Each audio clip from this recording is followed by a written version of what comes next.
نحمده ونصلي على رسوله الكريم اما بعد بسم اللہ الرحمن الرحیم السلام علیکم ورحمۃ اللہ وبرکاتہ۔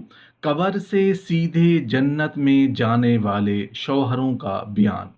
ایسے مرد، ایسے شوہر جو موت آتے ہی قبر میں دفن کیے جائیں گے اور قبر سے سیدھے جنت میں چلے جائیں گے، ایسے مرد، ایسے شوہر جو قبر سے سیدھے جنت میں چلے جائیں گے، آخر ان کے ایسے کون سے اعمال ہیں، کون سے کام ہیں جو ان کو جنتی بنا دیتے ہیں؟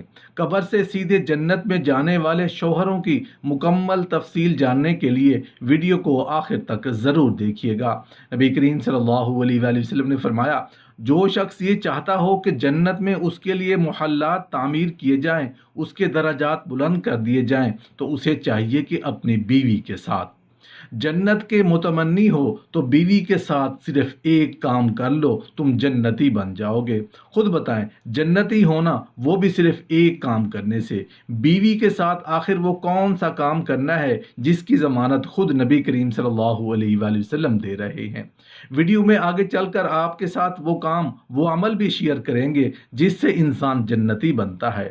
حضرت سیدنا علی کرم اللہ وجہ الکریم کے دور خلافت میں عورتوں پر ظلم و ستم کے پہاڑ ٹوٹنے لگے، عورتوں کے حقوق کی پامالی ہونے لگی۔ جب حضرت سیدنا علی کرم اللہ وجہ الکریم کو پتہ چلا تو آپ کرم اللہ وجہ الکریم ان علاقوں پر گئے، آپ نے لوگوں کو اکٹھا کیا، مجلس میں لوگوں کو درس اخلاق دیتے ہوئے فرمایا کہ لوگوں، بیوی کی دو غلطیاں معاف کرنے والا شخص قبر سے سیدھا جنت میں داخل ہوگا۔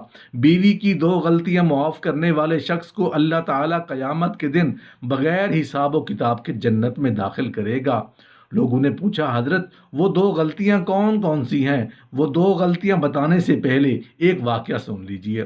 ایک شخص نبی کریم صلی اللہ علیہ وآلہ وسلم کی خدمت میں حاضر ہوا، عرض کی، یا رسول اللہ صلی اللہ علیہ وآلہ وسلم، ہم اپنی بیویوں کو دن میں کتنی مرتبہ معاف کریں؟ یہ سن کر نبی کریم صلی اللہ علیہ وآلہ وسلم خاموش رہے۔ اس نے دوسری مرتبہ عرض کی، دوسری مرتبہ سوال دہرایا، نبی کریم صلی اللہ علیہ وسلم پھر خاموش رہے۔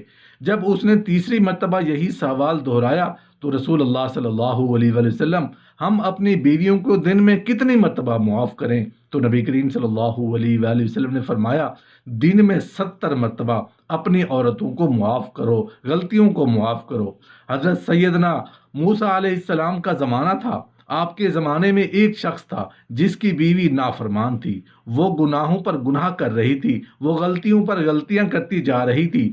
وہ جب بھی شوہر کی نافرمانی کرتی، نافرمانی کے بعد، غلطی اور گناہ کرنے کے بعد اللہ سے توبہ کرتی، اللہ مجھے معاف کر دے۔ اللہ سے توبہ کرنے کے بعد وہ اپنے شوہر کے پاس آتی، ہاتھ جوڑ کے قدموں میں بیٹھ کر معافی کی بھیک مانگتی کہ مجھ سے غلطی ہو گئی، مجھے معاف کر دو، مجھ سے خطا سرزد ہو گئی، مجھے معاف کر دو۔ اس کا شوہر اس کی غلطی کو معاف نہیں کرتا تھا، الٹا سزا یہ دیتا تھا کہ اس کا کھانا پینا بند کر دیتا تھا۔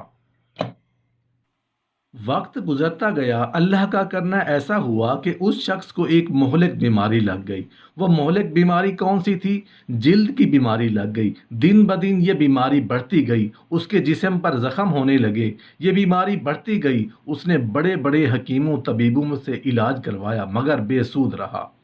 ایک وقت آیا، اس کی شکل کچھ اس طرح کی بگڑ گئی تھی کہ اس کی جلد کچھ اس طرح کی خراب ہو گئی تھی کہ کوئی بھی شخص اس کے ساتھ بیٹھنا گوارا نہیں کرتا تھا۔ عزیز و اقارب میں سے کوئی بھی شخص اس سے اس کا حال پوچھنا گوارا نہیں کرتا تھا، اس کے ساتھ بیٹھنا گوارا نہیں کرتا تھا۔ ایک طرف سارا جہان تھا جو اس کے ساتھ بیٹھنا گوارا نہیں کرتا تھا، نفرت کرتے تھے، کراہت کرتے تھے، لوگوں کو گھن آتی تھی۔ دوسری طرف اس کی بیوی تھی جو اس کے منہ میں نوالے ڈال رہی تھی، جو اپنے ہاتھوں سے اسے پانی پلاتی، اپنے ہاتھوں سے شوہر کو کھانا کھلاتی، لیکن بدبخت شوہر اپنی بیوی کو معاف نہیں کر رہا تھا۔ کسی نے کہا، تو نے بڑے بڑے حکیموں اور طبیبوں سے علاج کروایا ہے مگر بے سود رہا ہے۔ اللہ کے نبی حضرت موسیٰ علیہ السلام کے پاس جا کر ان سے دعا کر کے دیکھ، ہو سکتا ہے کہ اللہ کے نبی تیرے حق میں دعا کریں اور اللہ تعالیٰ حضرت موسیٰ علیہ السلام کی دعا کو قبولیت کا شرف عطا کرے اور تیری بیماری کو صحت میں بدل دے، تیری بیماری کو شفا میں بدل دے۔ اس نے ایسا کیا۔ حضرت موسیٰ علیہ السلام نے جب اس شخص کی بیماری دیکھی تو آپ کا دل بھر آیا، آپ کو رحم آیا۔ حضرت موسیٰ علیہ السلام نے دونوں ہاتھ اٹھائے، عرض کی یا باری تعالیٰ، تیرا بندہ کتنے دنوں سے مصیبت میں مبتلا ہے، تیرا بندہ بیماری میں مبتلا ہے، تو اس بندے کو صحت عطا فرما، تو میرے امتی کو شفا عطا فرما۔ ایک دم غیب سے آواز آئی، موسیٰ میں اسے کبھی بھی معاف نہیں کروں گا۔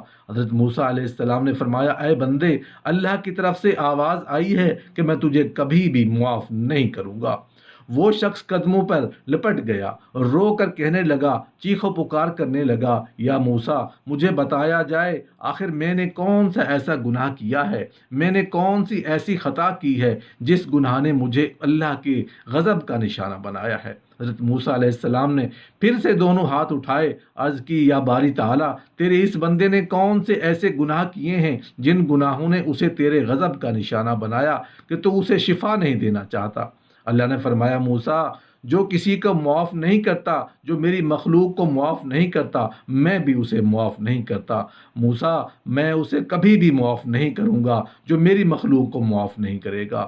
موسیٰ اس کی بیوی جب بھی کوئی گناہ کر بیٹھتی، جب بھی کوئی غلطی کر بیٹھتی تو وہ مجھ سے معافی کی بھیک مانگتی تھی، میں اسے معاف کر دیتا تھا، میں اس کی بیوی کی کوئی بھی غلطی معاف کر دیتا تھا، لیکن یہ ظالم تین تین دن بیوی کو کھانا نہیں دیتا تھا۔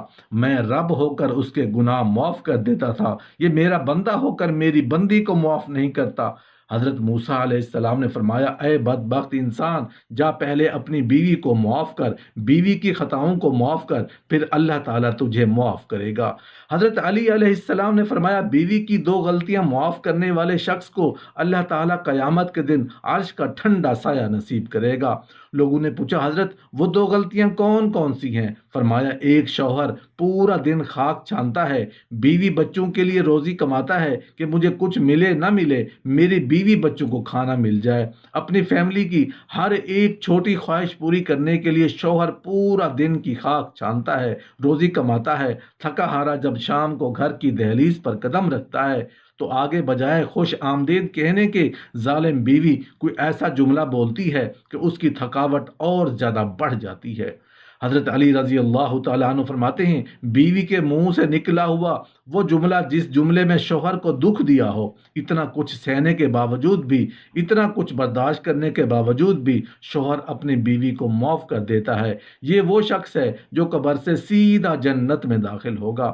فرمایا، دوسری غلطی، جب ایک شوہر اپنی بیوی کو کہتا ہے، کیا تو مجھ سے محبت کرتی ہے، تو وہ آگے سے کہتی ہے، نہیں، میں تجھ سے نفرت کرتی ہوں۔ حضرت سیدنا عمر فاروق رضی اللہ تعالیٰ عنہ کو پتہ چلا کہ کسی عورت نے اپنے شوہر کو کہا ہے کہ میں تجھ سے نفرت کرتی ہوں۔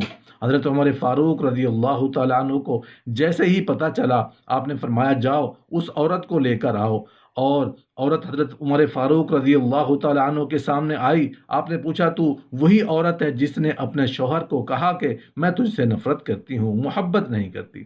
اس نے کہا، حضرت میں نے تو سچ بولا ہے، میں اس سے نفرت کرتی تھی، تو میں نے جو کہا جھوٹ تو نہیں بولا۔